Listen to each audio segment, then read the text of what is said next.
Assalamualaikum warahmatullahi wabarakatuh. Alhamdulillahirabbil alamin. Kita bersyukur kepada Allah Subhanahu wa taala atas nikmat yang Allah berikan kepada kita. Mudah-mudahan kita menjadi semakin saleh dan bertakwa. Kita bersalawat kepada orang yang sangat kita cintai, orang yang sangat kita rindukan. Beliau adalah Rasulullah Muhammad sallallahu alaihi wasallam. Allahumma shalli ala Muhammad wa ala alihi wa sahbihi wasallam.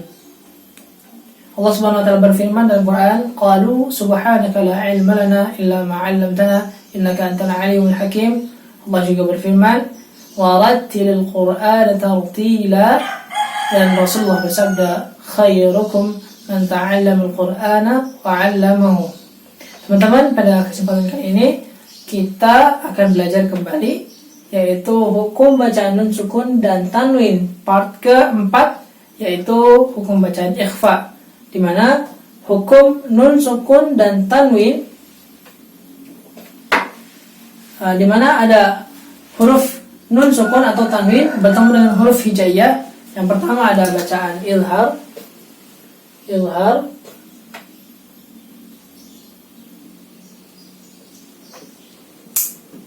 Kemudian ada idgham.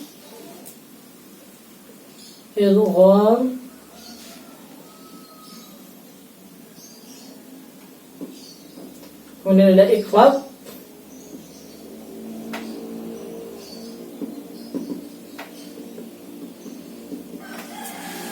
Nah, teman-teman, ketika kemarin kita belajar hukum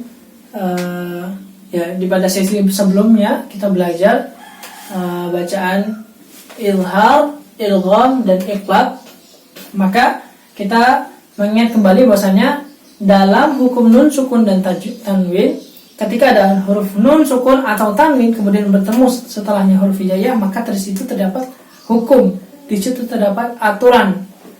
Adapun yang pertama aturannya ilhar. Ilhar hurufnya ada berapa? Ada 6. Hamzah, ha, ain, ha, ghain, kha. Kemudian idgham hurufnya ada 6. Idgham bil gunah 4, idgham bil gunah 2. Yakni ya, nun, mim, wawu, dan yang terakhir adalah lam, ra, ada 6 juga. Terakhir ada iqlab hurufnya ada 1 saja, yaitu ba. Ketika dijumlahkan maka ini jumlahnya adalah 13. Nah, ada satu lagi, ini yang pertama, yang kedua, yang ketiga, yang keempat. Yang keempat adalah ikhfa. Ada, perlu kita teman-teman perlu kita ketahui, ada 28 huruf hijaiyah, ya, dari alif sampai dengan ya tentunya. Nah, dari alif sampai dengan ya maka ada 28 huruf. Dari 28 huruf itu dibagi menjadi 4. 3 sudah kita pelajari. Maka sisanya ada berapa? Sisanya ada, coba kita hitung, 13. Ya, di antara totalnya adalah 28. Maka di sini hasilnya adalah min 15. Ya, masih ada 15 huruf lagi yang tersisa di antara huruf hijaiyah. Ya, di antara alif sampai ya ada 28. Kita sudah pelajari ada 13 huruf dari 28, sisanya adalah 15. Nah, 15 huruf itulah yang disebut dengan huruf ikhfa. Sad, dzal, fa, nun, kaf, mim, jim, shin, qaf, sin, dal, ta. Zai, fa, ta, dad, dha. Ada 15. Coba kita hitung untuk memastikan apakah ini benar atau kurang. 1, 2, 3, 4, 5. 1, 2, 3, 4, 5. 1, 2, 3, 4, 5. Ada belum nih? 1, 2, 3, 4, 5. 1, 2, 3, 4, 5. 1, 2, 3, 4, 5. Ada 17. Berarti ada yang lewat ini. Siftasana kemudian masuk. Siftasana kemudian ada pesan. Mim dan nun tidak masuk. Ya, keliru ini. Siftasana kemudian ada syaksana lagi. Ada 17, ada 15. 1, 2, 3, 4, 5. 1 2, 3, 4, 5. 1, 2, 3, 4, 5. 5 kali 3, 15. Nah, ada 15 huruf di dalam huruf ikhfa. Huruf ikhfa artinya apa? Kita belajar coba dari awal. Arti maksud huruf, contoh, analisis. Yang pertama artinya, ikhfa berarti samar. Apa maksudnya?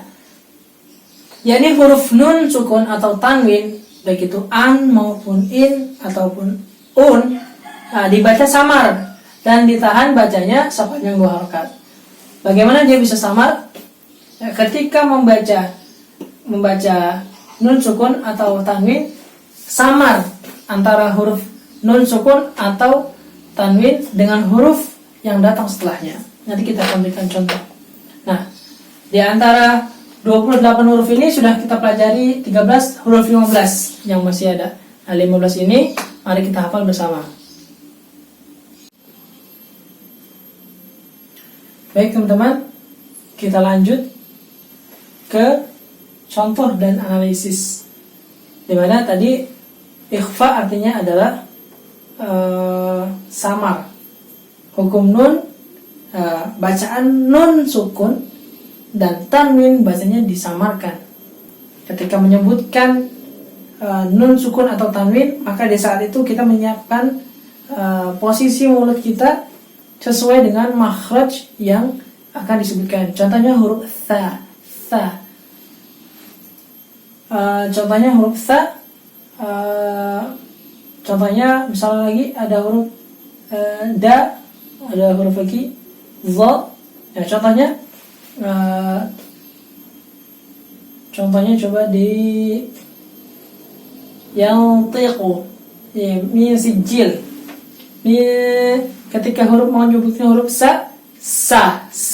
Ketika menyebutkan ikhfa, maka min dibaca samar jadi mil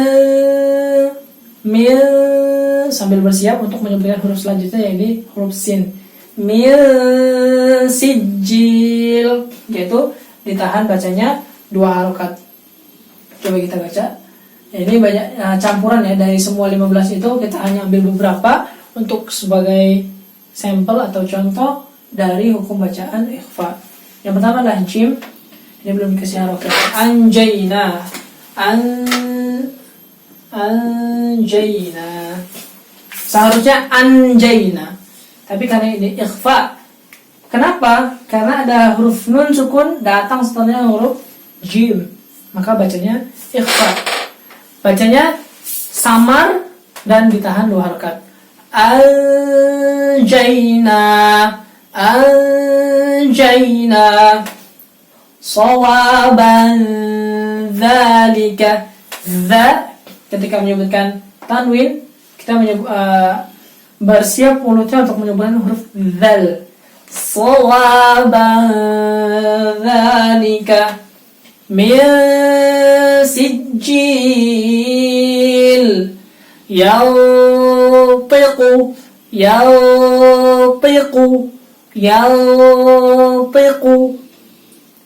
man kana afala yanzurun man dassaha jannatin tajri rijalun sadaqu nasiyatin kadhibah. Itu adalah contoh hukum bacaan ikhfa. Sekali lagi saya ulangi, ikhfa artinya samar. Yang dibaca samar adalah nun sukun atau tanwinnya sambil menyiapkan huruf setelahnya yang akan dibaca, kemudian ditahan bacanya 2 harokat. Analisis. Ya. Apabila ada yang bertanya, apakah kenapa ini dikatakan ini adalah hukum ikhfa, maka kita harus mampu menjawab. Ya, ini kenapa anjayna dikatakan ikhfa? Karena ada nun sukun datang setelahnya jim. Karena ada tanwin yaitu an datang setelahnya zal. Ada nun sukun datang setelahnya sin. Nun sukun datang setelahnya to. nun sukun datang setelahnya kaf, nun sukun datang setelahnya dha, nun sukun datang setelahnya dal, nun sukun tanwin datang setelahnya ta, tanwin dhammatain datang setelahnya sad, kasratain datang setelahnya kaf. Itu tadi adalah contoh dari hukum bacaan ikhfa. Insyaallah Allah mudahkan kita bila kita bersungguh-sungguh untuk menghafal hukum-hukum yang ada di dalam Quran, termasuk hukum nun sukun dan tanwin. Nah, pertemuan kali ini adalah penutup bagi kita, ya ini pada sesi belajar hukum nun sukun dan tanwin. Saya mereview bahwasanya ada 4 hukum nun sukun dan tanwin. Yang pertama adalah izhar, dibaca nun sukun tanwin dan nun sukun dan tanwinnya dibaca jelas. Idgham, dimasukkan baik itu yang dengan gunnah maupun yang tidak dengan gunnah. Yang ketiga iklab, diganti ba dengan mim tapi bukan mim asli. Yang keempat dan yang terakhir pada penutupan sesi ini saya jelaskan bahwasanya ikhfa yang terakhir adalah samar-samar. Semoga Allah beri kemudahan kepada kita baik itu dalam mempelajari, mengamalkan maupun mengajarkan Quran. Mohon maaf saya bila terdapat keliru, silap salah dalam menyampaikan. Semoga Allah Subhanahu wa taala mengampuni kita. Hadanallahu wa iyyakum ajma'in wa billahi taufiq wal hidayah. Wassalamualaikum warahmatullahi wabarakatuh.